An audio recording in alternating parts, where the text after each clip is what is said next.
పని మీద బయటికి వెళ్ళాడన్నా, రాగానే ఫోన్ చేయమని చెప్పనా? అది కాదు రాజీ, ఇంకో సమస్య. నువ్వు ఇప్పుడు ఎక్కడున్నావు? టౌన్లోనే ఉన్నాను. అది కాదు, బచ్చు వాళ్ళ నాన్న అతను చనిపోయాడురా. ఏమన్నారు? రే కమరన్న చనిపోయాడురా, అటాక్ వచ్చింది. మీ నాన్న పేరు చెప్పరా? కమరుద్దీన్.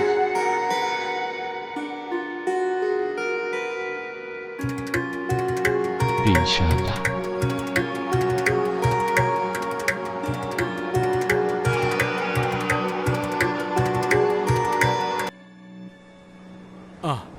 వందే భారత్లో టికెట్ బుక్ చేశారు. అన్నిటికీ సిద్ధంగానే ఉన్నారు. నాకు కూడా ఇప్పుడేంటి విషయం తెలిసింది. లేదు ఆయనకు కరోనా ఏం లేదు. సరే బచ్చో వచ్చారు, నేను తర్వాత కాల్ చేస్తాను.